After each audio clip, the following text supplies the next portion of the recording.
How to say no. How to say no in life when you should be saying no, when you know you should say no. Maybe it's a health issue. Let me tell you a little story about me. In 2003, I raced in Europe, in Belgium. I had an inspiration, a goal of being a professional cyclist. I went to Europe, I realised how hard it was, the drugs, how it worked, and I was just like, I thought, well, maybe I can come back next year and have another crack at it. So I came back in September 2003, working job at a bike shop, and really enjoyed it. I love that job. There's a bike shop called Bicycle Express, and I worked for Rebecca and Keith Wong. I really loved it. It was just like, it's probably my most favourite job I've ever had before getting onto YouTube. So I really enjoyed it. It's just like, boom, just bang it out. Really had a good time. So when I got hit by this bus, I couldn't really go. I went to work next day because I just loved my job. But my hip and my knee was quite sore, my left side of my body. And I started limping around at work, and they're like, take some painkillers and stuff like that. And I'm like, I don't want to take painkillers, because if I take painkillers, then I'll be masking the pain, and maybe I might twist or do something wrong and really fuck it up, So I said, no, so thanks anyway. But they were really supportive and helpful. But I didn't want to take time off because I love my job and I love being there, working with all the crew, and it wasn't always perfect. But if you have a job that's always perfect, you don't have a job, But I really enjoyed doing it, and so I kept working. I kept getting more injury, like the pain manifests more, and I was just like, fuck, what do I do? And I'm like, I felt really guilty for asking my employer to have time off. But when I did ask Rebecca for time off, she's like, yeah, no worries. And she's like, they didn't want to because I was like, selling a bike and stuff like that. And I was part of the team, but I had to prioritise my health. So I built up the courage and said, look, this is what's happening. I'm going to take a few weeks off, go to North Queensland. And so I went up there just camping out because I had fuck all money. I was pretty broke coming back from Europe. So I basically was homeless up in North Queensland, and I did that. Where was I living at that time? 2003. My lease had finished up. Went to Queensland. So I was lived up in Queensland. I called up another 2 weeks, said, look, Becca, don't hold a job for me now. I'm not sure how long this is going to have an issue for or whatever, but it took a lot of courage for me to say it, but it's your body, man. You got to do it. Anyway, fast forward the story, and we'll get to the content later on, but so I did that, and I did go back to Europe next year. I had that injury lasted me for like a good 5 years. Today it's like totally perfect. I mean, I've never done any big mileage on it, so I'm not sure how it really go, but I have no issues anymore. But for years, it just because I went back to work too soon and tried to push through. So my message to anyone who has any pain or injury is take as much time off as you can, as you need, rather, as your body needs, and don't let the money or the pressure or the stress or the obligation or even the passion prevent you from healing properly. Like, well, I had the obligation was powerful for me, like I had that, but it was more about the passion. I really enjoyed working at the bike shop, so much so that I was putting my health as a secondary thing. But without your health, you can't work. You can't really do your passion. So you got to prioritize your health most of the time, if necessary. If that makes sense. So I was, by going to the bike shop every day, working through the pain, I couldn't do it long term.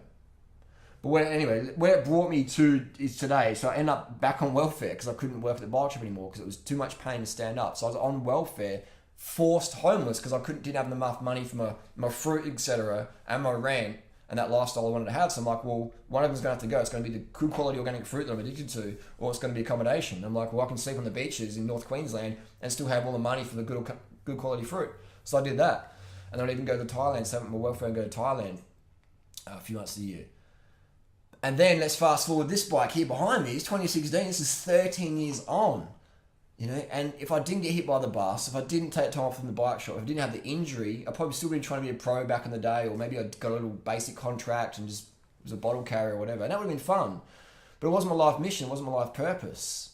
So getting hit by the bus, having time off from the bike shop, got me out of that, and it got me into reading so many books on the beaches in far North Queensland. I slept in Port Douglas Beach, Cape Trib, slept in the jungles in Mossman, etc., my friend's farm, Clinton, Mariba. And I got to read so many books. And then I got introduced to durian and the internet and stuff, more stuff like that. So my message of this video is never feel guilty for doing what your body needs you to do. Because often in life, what you need to do is going to be way, way different to what your family expects of you. What your life purpose is almost 100% not what your family thinks you should do. Your life purpose is almost 100% definitely not what your parents think you should do. almost 100% of the time your parents will disapprove at you living your life purpose because they've never lived theirs unless you're really lucky and you've got parents who understand what that is, you know. So I had no idea. I had no idea back in the day what I was doing, but I was just following my heart, and that's the only way to go through life is follow your heart. So fast forward 13 years later, this bicycle from Bicycle Express, they're like, hey Harley, do you want to do a YouTube video? We'll give you the bike, and ride it around, give it back to us, and let us know what you thought of it. And I'm like, yeah, no worries.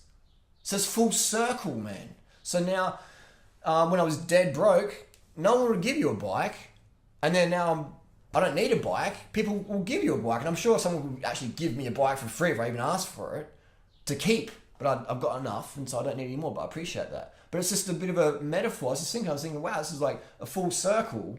I started at Bicycle Express in 2003. 13 years later, I quit Bicycle Express, not because I didn't like it, but because my health said otherwise. And then fast forward, I went through that like homelessness, etc., which I really enjoyed anyway. So you're going to go through a bit of adversity to get where you want to be. And to get where you want to get, you got to understand that you're already there now. Think about it. People chase things to get somewhere, but you're already there now. Because all we have is right now.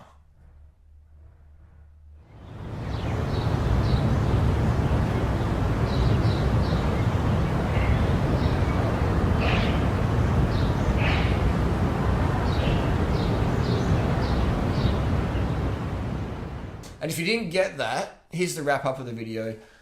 Follow your heart in life. Prioritize your health. Follow your heart, prioritize your health. Don't be afraid to say no to people, okay? When it comes down to your health, focus on that. Now, it's not about being an orthorexic, anorexic space cadet. It's about going, okay, I've got an injury.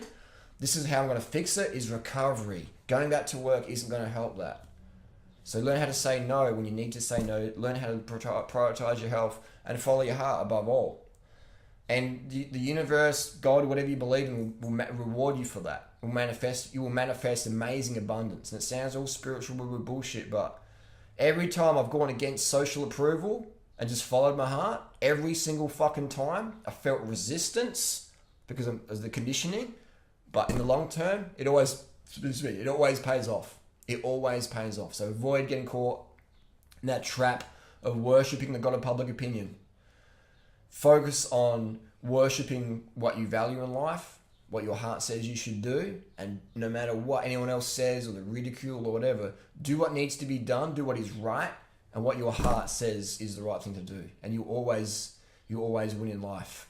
And just fuck social disapproval. Don't chase approval from people who don't even approve of themselves. Learn how to say no. Learn how to prioritize your health. Get it fucking done.